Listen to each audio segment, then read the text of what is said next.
Tom Tillis says yes. So would you rather have a woman, or would you rather have a man on the Supreme Court? What's going on? Let's give it one more quick chance. This is a free poll. This poll, and this is a lot of people. This is tens of thousands of people. This is a lot of people.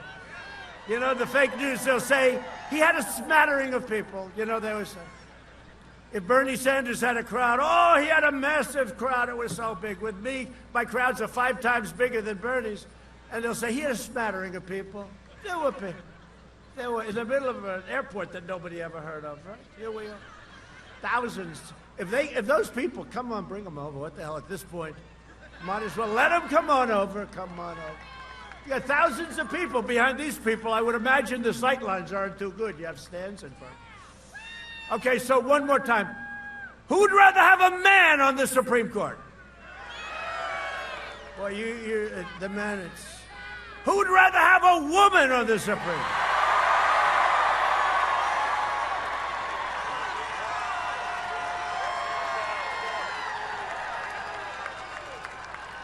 Now tomorrow, like fake news CNN, he was playing games with the United States Supreme Court. It is a terrible thing he's done. No, I'm just taking a poll, please.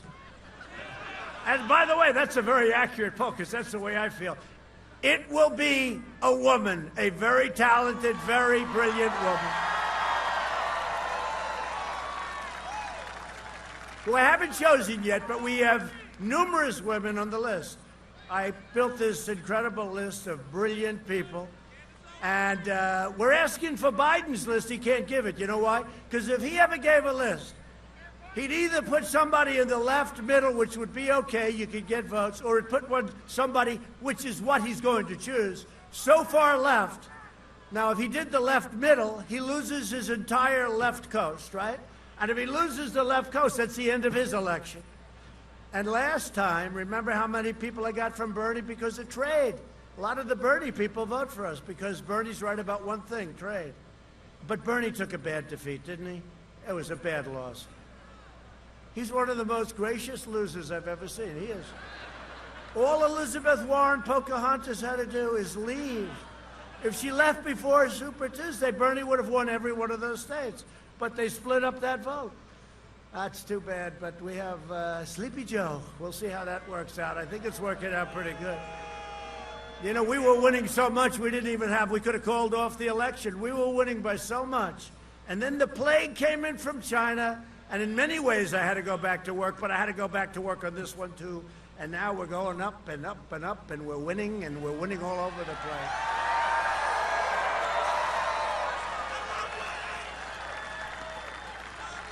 Because I happen to think, and I just say what I want, and you know they make up a lot of false stories.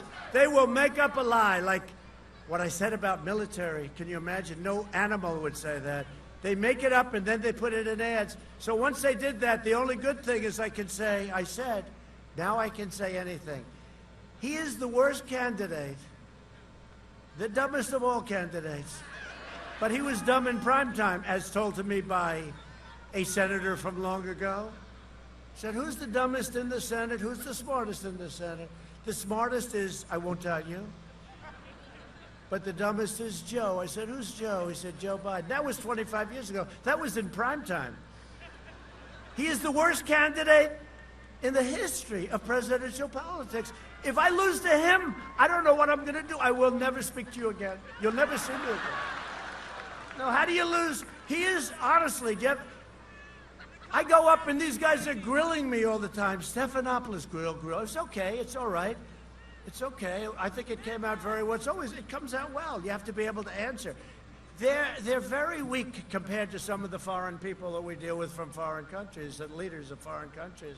But I say, he's always using a teleprompter. I don't care if he uses a teleprompter. You know what bothers me? That means the fake news is giving him the questions. Because they're giving him, so that's what really, they never gave me the questions. If I ever said, in fact, I'm going to say it now. I want from now on you to give me the questions before you ask me. And I'm going to read the questions off the teleprompter. And the questions are so easy. Did you see Anderson Cooper? He's a nice guy. He's interviewed me over the years, a lot. But he's a tough interviewer. Did you see those softballs? What do you think? Donald Trump is a very bad human being. Do you agree with that? Yes, I do, Anderson. No, I've never seen softballs. And actually, they're getting hit by it. They're getting hit by it. It's just a terrible thing. I mean, you know, this is a guy, I used to call him 1% Joe because he ran numerous times and he could only get 1%. In fact, he actually had 1% with an arrow pointing left. That means less than... Now he's shot. He's like got half of his head left and he's out. Think of it. He's totally shot and he ends up getting the nomination. He couldn't get it in prime time. What the hell is going on with the world today? What's going on? What's going on with the world, Mark Meadows? Unbelievable, Meadows. Oh, boy. He's a smart guy, Meadows. Great, great guy. North Carolina. In just 3.5 years, we obliterated the ISIS caliphate. Remember when I had it down to 99%? They said, you got to finish it. I said, let somebody else finish it. And we went and we finished it. We fixed our disastrous trade deals, which we have. China's now paying us billions and billions of dollars. But, you know, I view it differently now. I view China much differently now. After the plague came in, I view it differently. And we brought your jobs back home to North Carolina and our country. In 3 years of President Trump, real median household income rose by almost $7,000. Now think of that. 3 years, right? Achieving the highest median income in the history of our country. This is in 3 years. Under 16 years of Presidents Barack Hussein Obama. Ladies and gentlemen, is President Barack Hussein Obama. Or is Rush Limbaugh, the great... How great is Rush? Do we love Rush? As Rush Limbaugh would say, Barack Hussein Obama. You ever hear Rush? Barack Hussein Obama. Rush is great. He's doing well, too. He's great. He's a tough guy. We love Rush. We love you, Rush. He watches every one of these shows. You know, he supported me when I came down with our great First Lady. I came down the escalator. I made a speech. I didn't even have a speechwriter. I had to wing it. The winging speeches are the best ones, like last night. But Rush said, I like that guy. I never heard that before. I never heard. We're going to build a wall. We're going to have secure borders. We're going to make new trade deals that are, like, sane.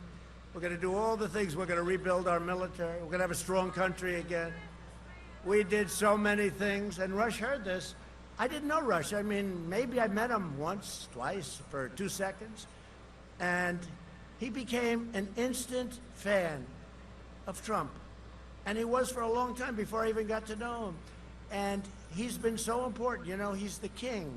39 million listeners. There's nobody like him. Try sitting down for, 3 hours, and talking, just talking, with everyone, like 39 million people, often. Try sitting, we love Rush, I love Rush too, but listen, try sitting down with a radio show with millions and millions of people listening and talk for 3 hours without phone calls. You know, phone calls are easy. Hey, what do you think of this? What do you think? Just talk, talk. And everybody finds it fascinating, and it is fascinating. I wish I had time to listen more often. It's a little tough as president. But everybody finds it fascinating. And we gave Rush, because he's such an important person and done such an incredible job, the Presidential Medal of Freedom in Congress. And Catherine, his wife, is great. What a couple. What a great, but Rush has been unbelievable. He's so on our side, and he was from literally day one, right from the beginning.